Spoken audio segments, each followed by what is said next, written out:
A black boy didn't hesitate to pay for a man's coffee, unaware that the man was a billionaire. Feeling touched by the kind and honest heart, Billionaire observed the life and entered the house of the poor boy. Here, the billionaire not only saw the image of himself in the past, but also discovered a shocking truth. The boy's grandmother was the benefactor, the one who had changed his life. Now, when he had the opportunity to repay a debt he would never forget, he would help them just as the grandmother had given him a chance before. New Orleans, once alive with jazz and endless energy, now bore the quiet weight of time. The setting sun cast golden streaks across the cracked pavement, the neon signs of old diners flickering weakly, as if fighting against the city's slow decay. The streets bustled, but beneath the movement lay a tired rhythm, one built on survival. Alexander Carter, a man of wealth and stature, walked at an unhurried pace, his polished shoes clicking against the uneven sidewalk. 40 years old, dressed in a tailored suit, the picture of success, but something about this place still pulled at him. He hadn't been back in years, yet every street corner, every faded mural, whispered memories he hadn't thought about in a long time. Stopping in front of a small, run-down coffee stand, he hesitated. It looked different from how he remembered it, but the smell was the same, strong, rich, carrying a hint of burnt caramel. Without much thought, he stepped forward. Black coffee, he ordered, reaching into his pocket for his wallet only to find nothing. His fingers patted down his inside pocket, his coat, then his pants. Empty. A flicker of frustration crossed his face. He had left his wallet in the car. The barista, a tired-looking man in his 50s, raised a brow. "That'll be $2, man." Alexander exhaled through his nose, forcing a tight smile. "Right. Looks like I left my wallet." The barista's expression immediately shifted. His polite indifference was replaced with something sharper, meaner. "No money, no coffee. I can just run back and grab it." "Sure," the man scoffed. "That's what they all say. Guy in a fancy suit but can't even pay for a coffee." "Yeah, I'm not running a charity here." He slid the coffee back, making a show of reaching for the trash can. Alexander's jaw clenched, embarrassment creeping up his spine. He wasn't used to this. He could buy the entire damn coffee stand if he wanted to, and yet, at this moment, he was being treated like a nobody. "Here." A crumpled $2 bill hit the counter. Alexander turned, startled, as a young boy no older than 12 stepped forward. Jamal Williams. Thin frame, oversized hoodie, sneakers that looked like they'd barely survived another day. A kid who had no business paying for someone else's coffee. The barista barely looked at him before swiping the money and shoving the coffee back toward Alexander. At least someone knows how this works. Jamal didn't acknowledge him. His dark eyes stayed locked on Alexander, unreadable. "Now you got your coffee," he said, voice even. "So, are you going to take it or just stand there?" Alexander hesitated before wrapping his fingers around the warm cup. "You didn't have to do that," he said carefully. Jamal shrugged. "Didn't feel like standing here all night." Alexander studied him. "Let me pay you back." Jamal shook his head. "Just pay it forward." The words landed heavier than expected. Alexander had heard them before long ago. He didn't move as Jamal turned and walked away, disappearing into the crowd. Something about the boy, the way he carried himself, the quiet strength in his voice left Alexander standing there longer than he should have. And then, curiosity tugging at the edges of his mind, he followed. Jamal reached the small, weathered house and set the bag of groceries and medicine down by the door. He let out a quiet breath, as if releasing the weight of the day, then sank onto the wooden steps of the porch. The paint on the railing was chipped, the wood beneath him slightly warped, but he didn't seem to mind. He sat there for a moment, resting his elbows on his knees, staring at nothing in particular. Alexander had followed him at a distance, his curiosity no longer just a passing interest, but something deeper, an unshakable need to understand. Stepping forward, he approached the porch, and without invitation, lowered himself onto the step beside Jamal. The boy turned his head slightly, his body tensing for just a second, his gaze sharp and wary. The instinct of someone used to strangers not always being kind. "Do you do all this for someone?" Alexander's voice was even, calm, as if he were speaking to an equal rather than a child. Jamal hesitated before nodding. "My grandma. She's sick. Medicine costs a lot, so I do what I can." His voice was steady, but there was something else underneath it, a quiet determination, a resolve far too strong for someone his age. Alexander studied him for a moment. And all those people you helped today? The woman with the groceries, the shopkeeper, the pharmacist. Jamal lifted his shoulders in a small shrug, his fingers absent-mindedly picking at a loose thread on his sleeve. They needed help, he said simply. Baba always says, just cause you're struggling don't mean you gotta be selfish. If you can help, you should. One day, life will help you back. The words hit Alexander harder than he expected. Something about them felt familiar. The certainty in them, the way they weren't just words but something the boy truly believed. He turned his gaze away, staring out at the dimming sky, his jaw tightening ever so slightly. He hadn't thought about those kinds of words in a long time. Jamal sat quietly beside him, his small frame still, though there was an alertness in the way he held himself. The streetlights flickered on in the distance, their dull yellow glow casting soft shadows on the pavement. Alexander exhaled, slow and measured. You remind me of someone I knew a long time ago, he said, his voice quieter now. Jamal glanced at him, curiosity flickering in his eyes. Who?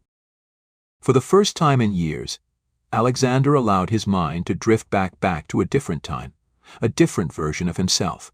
His fingers tapped absently against his knee as he let the memory take hold. Alexander's gaze drifted beyond the cracked pavement, beyond the dim streetlights, beyond the present moment entirely. His voice, when he spoke again, was softer, almost distant. A long time ago, I was a kid like you, hungry, alone, with nowhere to go. Jamal's eyes flickered with interest, his posture shifting slightly as he listened. I remember the cold more than anything, Alexander continued, his voice carrying the weight of years. I hadn't eaten in days. My hands were shaking. I sat outside a diner, watching people go in and out, hoping maybe someone would leave something behind, a scrap, anything. But nobody did. I was just invisible to them. He paused, his jaw tightening briefly before he exhaled. But then she came. A woman middle-aged, kind eyes, warm smile. She saw me. Really saw me. She didn't ask any questions, didn't look at me with pity, just walked right inside that diner and bought me a meal. Sat me down. Made sure I ate every bite. I don't think I even said thank you. I was too busy trying not to cry between mouthfuls. Jamal stayed silent, but his fingers curled slightly against the wood of the porch railing. Alexander glanced at him before continuing. She didn't stop there. She asked me where I lived, if I had family. I didn't. Not really. So, she took me somewhere, a shelter, a small community center for kids like me. But she didn't just drop me off and leave. She talked to the people there, made sure they had the resources to help. And when she found out I wanted to go to school but had no way of doing it, she invested in that place, made sure I had what I needed to start. Food, books, a chance. He let out a quiet chuckle, but there was no humor in it. Before she left, she told me something. She said, if you ever get the chance to help someone, don't think twice. Do it. The world only gets better if we make it better. He shook his head, looking down at his hands. I never saw her again, but I never forgot her. Jamal swallowed, his voice quiet when he finally spoke. You think life helped you back? Alexander turned to look at him then, his expression unreadable for a moment before a small, knowing smile appeared. I think maybe it's my turn to return the favor. Jamal pushed open the door, stepping inside first, the dim light casting long shadows across the worn wooden floor. Alexander followed, his gaze sweeping across the modest room. It was small, barely furnished, but clean. On the far wall, a few faded photographs hung unevenly, their edges curled with time. In the corner, an old armchair sat beside a table stacked with neatly folded blankets. The faint scent of chamomile tea lingered in the air. On the bed, a frail woman lay propped up by a few thin pillows.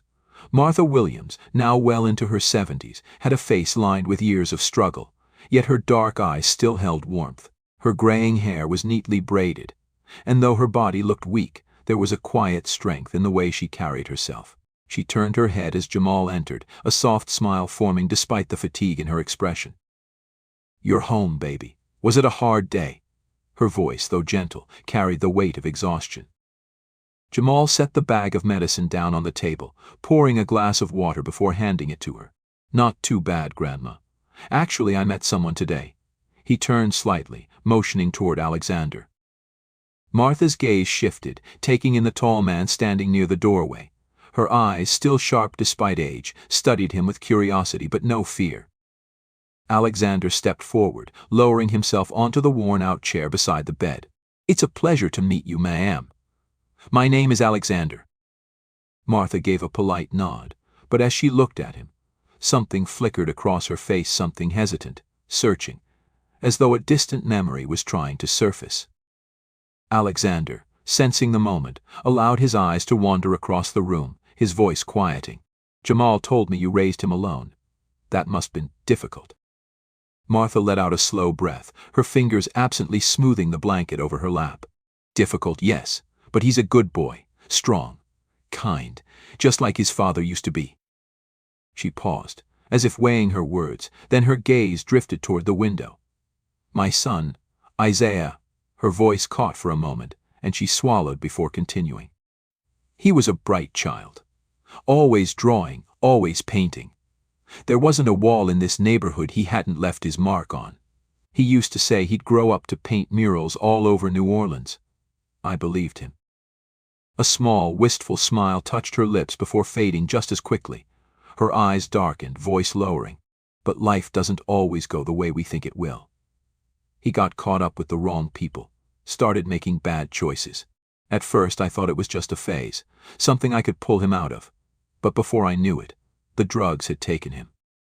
Her hand trembled slightly as she reached for the glass of water, taking a small sip. The room felt heavier, the air thick with unspoken grief. "I tried," she whispered, voice barely above a breath. "God knows I tried.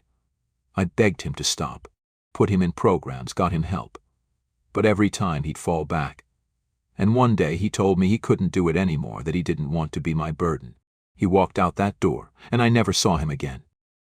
A tear slipped down her cheek, but she wiped it away quickly, as if she had long grown tired of crying over a wound that never healed. "I used to blame myself. Maybe if I had done something different, maybe if I had been stronger, but blaming myself won't bring him back. All I can do now is make sure Jamal doesn't walk down the same road."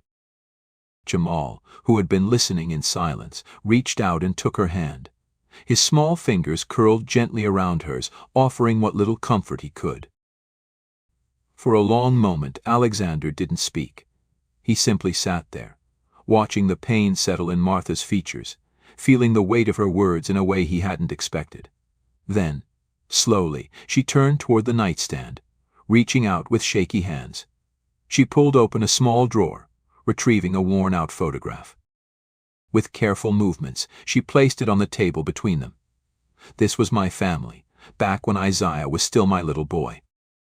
Alexander picked up the photo, and as his eyes fell upon the image, his breath caught in his throat. The edges of the picture were frayed, the colors faded with time.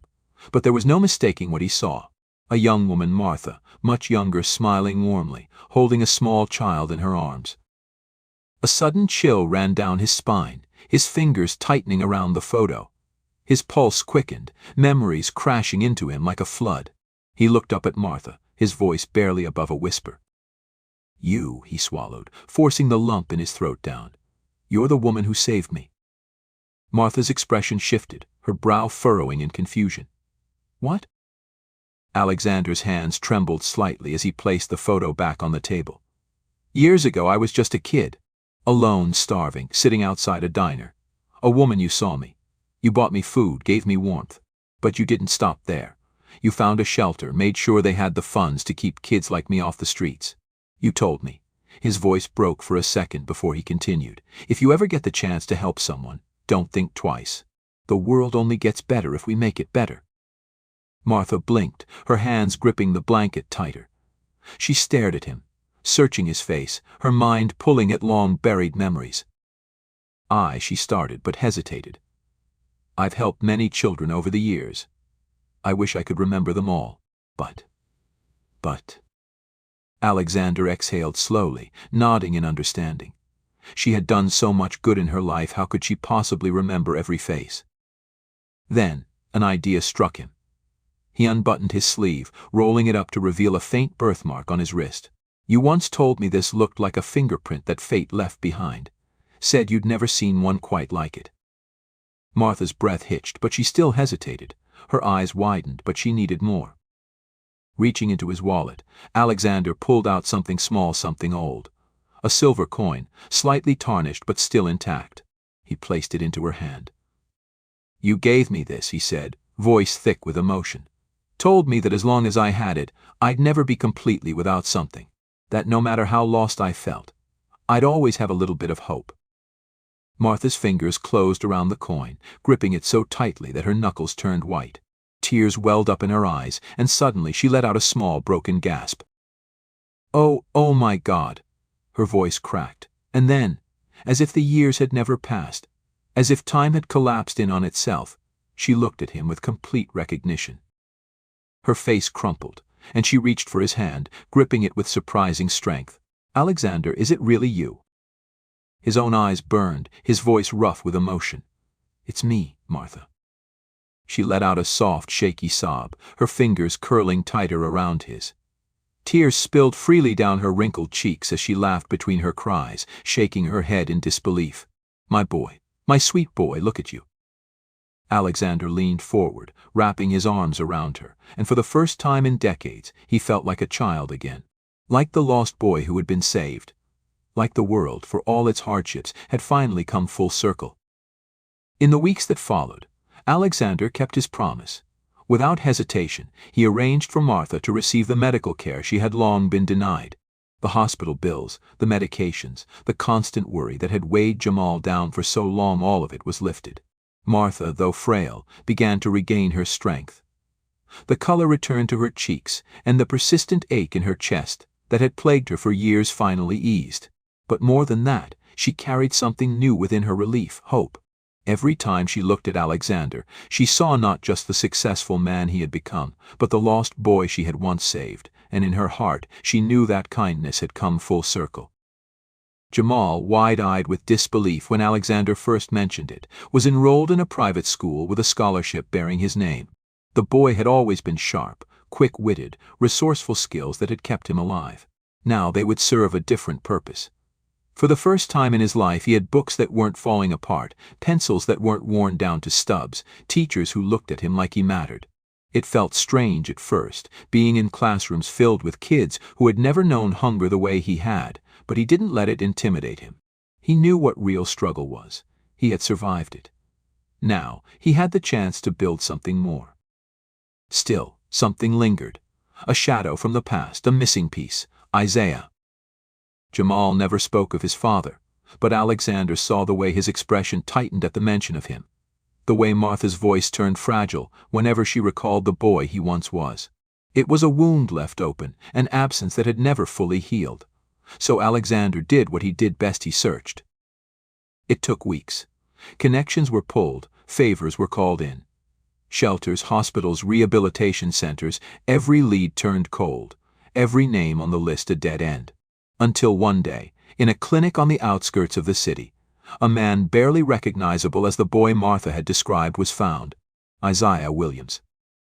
He was thinner than he should have been, his eyes sunken from years of struggle, but he was alive. More than that, he was sober.